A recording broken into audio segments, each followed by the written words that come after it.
Dear students, welcome to our channel. अगर आप इस चैनल पे नए हैं तो चैनल को सब्सक्राइब करना ना भूलें। इस वीडियो में हम क्लास 10 के केमिस्ट्री के बड़े ही इंपॉर्टेंट चैप्टर को डील करेंगे, कार्बन एंड इट्स कंपाउंड। इस चैप्टर में हम ऑर्गेनिक केमिस्ट्री के बारे में जानेंगे, जो कि क्लास 10 के स्टूडेंट के लिए बिल्कुल ही न्यू टॉपिक होगा। ऑर्गेनिक केमिस्ट्री में हम ऑर्गेनिक सब्सटेंस, कार्बन एंड उससे रिलेटेड कंपाउंड के बारे में स्टडी करते हैं। Carbon and its compound important इसलिए भी है क्योंकि कार्बन इकलौता ऐसा एलिमेंट है पूरे पीरियोडिक टेबल में जो सबसे ज़्यादा कंपाउंड का फॉर्मेशन करता है। कार्बन हम नेचर से ऑब्टेन कर सकते हैं। एटमॉस्फेयर में कार्बन प्रेजेंट है, अर्थ क्रस्ट में कार्बन प्रेजेंट है, लिविंग ऑर्गेनिज्म में भी कार्बन पाया जाता है, कार्बन फॉसिल फ्यूल में भी है। तो कार्बन किसी बॉडी में है या नहीं, उस चीज़ को हम एग्जामिन कैसे करेंगे? तो अगर कोई बॉडी कंबसन कर रहा है, अगर कोई बॉडी एयर के प्रेजेंस में जलाया जा रहा है, तो उसमें प्रेजेंट कार्बन एटमॉस्फेयर के ऑक्सीजन से रिएक्ट करके कार्बन डाइऑक्साइड का फॉर्मेशन करेगा और वो फिर रिलीज हो जाएगा।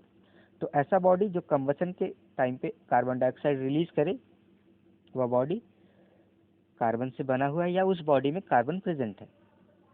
कार्बन फ्री स्टेट में भी पाया जाता है, जिसको हम एलोट्रॉप्स कह सकते हैं, जैसे डायमंड, ग्रेफाइट एंड फ्लोरेंस, ये कार्बन के एलोट्रॉप्स हैं। वहीं बात की जाए, अगर कार्बन कंपाउंड बना रहा है तो उसके लिए बॉन्ड बनाना बहुत ही इंपॉर्टेंट है। तो कार्बन किस तरह का बॉन्ड बनाता है उसके बारे में देखेंगे। तो कार्बन आयोनिक बॉन्ड बनाता है या कोवैलेंट बॉन्ड बनाता है, उसी चीज़ को हम डिस्कस करेंगे। सबसे पहले हम जानेंगे कि कार्बन का एटॉमिक नंबर 6 है। इसका मतलब कार्बन में प्रेजेंट 6 इलेक्ट्रॉन है और 6 प्रोटॉन है। अगर इलेक्ट्रॉनिक कन्फिग्रेशन की जाए तो जो आउटरमोस्ट सेल में इलेक्ट्रॉन मिलेगा वो 4 होगा। That means 4 valence electron present in outermost shell of carbon. तो अपने आप को स्टेबल करने के लिए इसे या तो ऑक्टेट या डुप्लेट कंप्लीट करना होगा। उसके लिए इसको या तो 4 इलेक्ट्रॉन किसी से चाहिए या तो ये 4 इलेक्ट्रॉन का लूज कर दे।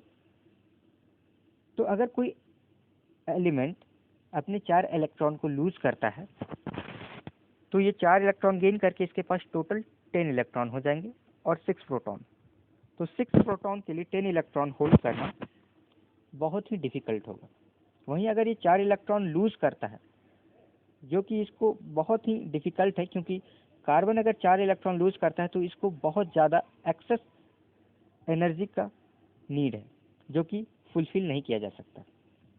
तो ये थर्ड ऑप्शन इसके पास बचा हुआ है कि वो 4 इलेक्ट्रॉन जो है उसके आउटर मोस्ट सेल में, उन्हें वो शेयर कर दे किसी दूसरे एलिमेंट के इलेक्ट्रॉन के साथ। अगर कोई दूसरा एलिमेंट भी शेयरिंग करे तो इस तरह से वो कोवैलेंट बॉन्ड बना करके कंपाउंड का फॉर्मेशन कर सकता है। कार्बन टेट्रावैलेंट माना जाता है क्योंकि कार्बन की वैलेंसी 4 है। अब कार्बन जो कोवैलेंट बॉन्ड बनाता है, क्लास 9 में हमने देखा कि कोवैलेंट बॉन्ड 3 तरह के होते हैं, सिंगल बॉन्ड, डबल बॉन्ड और ट्रिपल बॉन्ड। तो carbon single bond, double bond और ट्रिपल बॉन्ड, इन तीनों बॉन्ड को बनाने के लिए एलिजिबल है क्योंकि इसकी वैलेंसी 4 है या ये टेट्रावैलेंट है। अगर कोई एलिमेंट सिंगल इलेक्ट्रॉन का शेयरिंग करे तो वो सिंगल बॉन्ड बनाता है।